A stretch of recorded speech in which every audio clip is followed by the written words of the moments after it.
पर जब आपकी परीक्षा समाप्त हो रही होती है तो आपको कुछ संकेत मिलते हैं।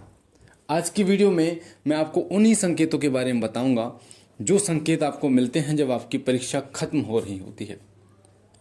पिछली वीडियो में मैंने आपको बताया था कि जब आप भगवान आपकी परीक्षा लेते हैं तो क्या संकेत मिलते हैं, और आज मैं आपको परीक्षा के समाप्त होने के संकेत बताऊंगा। क्योंकि अधिकतर लोग ये बार बार कमेंट करते हैं कि गुरुजी हमारे साथ दिक्कतें आ रही हैं, परेशानियां आ रही हैं, उनको सब्र नहीं होता।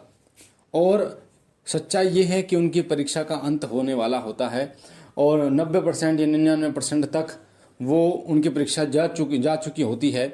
1% पर आकर वो ये बोलते हैं कि हमारी स्थिति ऐसी चल रही है। पर ये आपको समझना होगा कि कहीं ना कहीं वो आपकी परीक्षा है और भगवान जो हैं वो हमें चुनते हैं।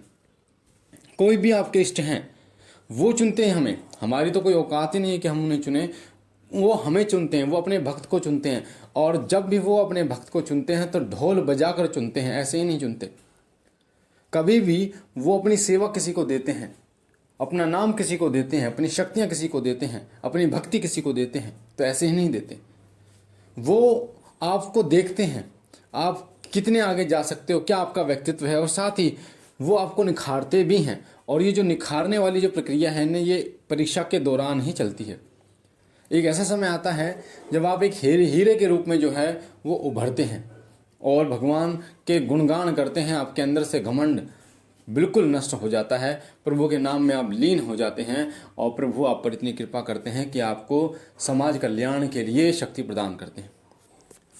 तो वो बहुत ही दयालु हैं, कृपालु हैं। तो आइए मैं आपको बता देता हूं कि जब आपकी परीक्षा खत्म हो रही होती है तो आपके साथ क्या होता है। परीक्षा भगवान पैसे से संबंधित भी ले सकते हैं, आपके संबंधों से संबंधित भी ले सकते हैं। पैसों से संबंधित कैसे, आपके ऊपर कर्ज जैसे चढ़ गया है, आपके पास पैसे नहीं है, जैसे भक्त सुदामा की भगवान श्री कृष्ण ने ली थी, उनके पास कुछ भी नहीं था, खाने तक के लिए पैसे नहीं थे। उसी प्रकार संबंधों की आपकी हो सकती है, आपके संबंधों में, आपके आपसी संबंधों में, आपके पति पत्नी माता पिता के संबंधों में थोड़ा सा दूरियां बढ़ जाती हैं, या फिर आपके जीवन से जुड़ी हुई कोई भी समस्या ऐसी हो जिसके चलते वो ले सकते हैं। पर जब आपकी परीक्षा खत्म होती है तो भगवान आपको कौन कौन से संकेत देते हैं, सुनिए ध्यान से। सबसे पहला संकेत होता है कि जब भगवान आपके परीक्षा को खत्म कर रहे होते हैं, वो मिलता है, वो संकेत होता है कि धन के रास्ते खुलने शुरू हो जाते हैं आपके। ये पहला संकेत होता है। आपको पता नहीं चलता कि पैसा कहाँ कहाँ से आ रहा है, आपने तो कहीं मांगा ही नहीं, आपका जो अटका हुआ पैसा है वो आपको मिल रहा है, कर्ज जो है वो कर्ज जो है वो चुकना शुरू हो जाता है, आपके पैसे से संबंधित जो काम है वो खुलने शुरू हो जाते हैं। आप ऐसे लोगों से जुड़ना शुरू कर देते हैं जो आपको पैसे से संबंधित मदद करते हैं। आपके रिश्तेदार, आपके जानकार जो लोग हैं वो आपको पैसे से संबंधित सहायता करते हैं खुद ही। ये पहला संकेत होता है जब आपकी परीक्षा खत्म हो रही होती है उस समय पर। दूसरा संकेत होता है कि आपको अच्छी खबरें आनी शुरू हो जाती हैं। अच्छी खबरें, आपके घर में बेटे ने जन्म लिया है, आपकी नौकरी लगी है, या आपके किसी बच्चे ने पढ़ाई में टॉप किया है, इस प्रकार की अच्छी खबरें आपको आनी शुरू हो जाती हैं। बीमारी जो है वो आपकी ठीक हो गई है। कहने का मतलब है कोई भी अच्छी खबर जो आपसे जुड़ी हो सकती है, आपके काम धंधे से जुड़ी हो सकती है, आपके परिवार से जुड़ी हो सकती है, आपके रिश्तेदारों से जुड़ी हो सकती है, वो खबरें आनी आपके पास शुरू हो जाती हैं आने। तीसरा संकेत होता है सपने में बहुत ही सुंदर देवता के दर्शन होते हैं आपको। जिस देवी देवता के आप कर रहे हैं ना, सेवा कर रहे हैं, उनके मुस्कुराते चेहरे के दर्शन होते हैं, मुस्कुराती मूर्ति के तस्वीर के आपको दर्शन होते हैं।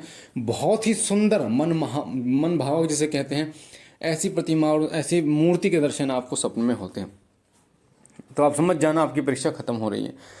चौथा संकेत होता है वो होता है कि आप बिन वजह खुश रहना शुरू कर देते हैं। बिन वजह आपके मन जो है अपने आप ही आनंदित रहना शुरू हो जाता है। आपको नहीं पता कि क्यों है, कारण नहीं पता, पर खुद ही आनंदित है, आपको संतोष मिलता है, तृप्ति मिलती है। तो ये सिर्फ और सिर्फ संकेत देता है कि आपकी परीक्षा खत्म हो रही है। और अगला संकेत है कि आप ऐसे लोगों से जुड़ते चले जाते हैं जो आपको किसी न किसी तरीके की सहायता करते हैं, किसी भी तरीके से। वो आपकी बीमारी में सहायता कर सकते हैं, वो आपके नौकरी में सहायता कर सकते हैं, वो आपके घर परिवार से जुड़ी कोई परेशानी में सहायता कर सकते हैं। हर तरीके की परेशानियों का निवारण करने वाले प्रभु आपको ऐसे लोगों से जोड़ते हैं जो आपकी समस्याओं का निवारण करते हैं और आपको सुखी जीवन जीने में आपकी सहायता करते हैं। ये ऐसे भी हो सकता है, आपका अपना काम है, अपना बिजनेस है, उसमें आपको कोई ऐसा लड़का मिल गया, आपने काम पे रख लिया, जो आपके काम को बहुत आगे ले गया और आपको शांति मिल गई, सारा काम वो संभाल रहा है। ये भी उनकी कृपा का ही एक संकेत होता है। साथ ही आपके परिवार में इतना प्रेम बढ़ना शुरू हो जाता है कि आप खुद कंफ्यूज हो जाते हैं, आप खुद ये विश्वास नहीं होता कि ये मेरा परिवार है। पहले तो ऐसा बिल्कुल भी नहीं था, मेरा परिवार में ऐसा कैसे हो गया। ये मेरा खुद का अनुभव बता रहा हूँ मैं आपको। आपके परिवार में इतना प्रेम बढ़ जाता है, जिस सास बहू में एक दूसरे का मुंह नहीं देखती थी जो सास बहू, अब उसी में ही वो सास कहती है कि बेटा जाता जाता बहू को सूट दिला है, या बहू जब मार्केट जाती है तो सास के लिए कभी कुछ लेके आ रही। तो ऐसा प्रेम जो बनता है वो सिर्फ और सिर्फ प्रभु कृपा से ही बन पाता है। तो जब आपकी परीक्षा खत्म हो रही होती है तभी ऐसे जो घटनाएं हैं वो आपके साथ घटित होती हैं। साथ ही जो छोटे बच्चे हैं वो आपका सम्मान करना शुरू कर देते हैं, नौकरी जो है आपकी अच्छी लगनी शुरू हो जाती है, एक अच्छी नौकरी आप प्राप्त कर लेते हैं, अच्छे लोगों के साथ आप रहते हैं। साथ ही सारी चीज़ें जो हैं वो सकारात्मक आपके साथ होनी शुरू हो जाती हैं, आप एक बहुत ही अच्छा जीवन जीना शुरू कर देते हैं। जो लोग कहते हैं कि हमने भगवान की पूजा की पर हमें कोई फ़ायदा नहीं हुआ, देखिए फ़ायदे के लिए अगर आप भगवान की पूजा करोगे तो फ़ायदा नहीं होगा। अगर भगवान को भगवान मानकर पूजा करोगे तो फ़ायदा नहीं होगा। अगर भगवान को अपना मानकर पूजा करोगे तो 100% फ़ायदा होगा। जब आप भगवान से अपने हृदय के तार जोड़ लेते हैं तो उस समय भगवान भी आपसे अपने हृदय के तार जोड़ लेते हैं और वो आपके पास खुद ही आ जाते हैं। जैसे आपने देखा होगा ना, मान लीजिए आपका बच्चा है या मेरा बच्चा है, अगर हमारे बच्चे को थोड़ी सी खरोंच लग जाए तो कैसा भाव आता है हमारे मन में, तुरंत भाग जाते हैं हम, उसको डॉक्टर के पास लेकर जाते हैं। अगर उसको कुछ हो जाए तो अपना दिल और जान लगा देते हैं, घर बेच देते हैं, मतलब सब कुछ उनके लिए करने के, अपनी जान तक देने के लिए तैयार हैं उनके लिए। जब प्रभु के लिए ऐसा भाव आपके मन में उत्पन्न हो गया ना जिस दिन, उस दिन वो आपके सामने होंगे। जिस दिन आपने ये सोच लिया कि प्रभु मेरे हैं और मैं उनका हूँ, आपने उनको मूर्ति नहीं माना, आपने उनको साक्षात मान लिया, आपने उनसे कोई रिश्ता कायम कर लिया। मेरे पिता का, बाबा भोलेनाथ को मैं अपना पिता मानता हूँ और वो मेरे पिता, वैसे जगत के पिता हैं और पर मैं स्पेशली जो मेरे पिता हैं, क्योंकि भगवान सबके हैं पर आपके वो क्या हैं ये आप जानो।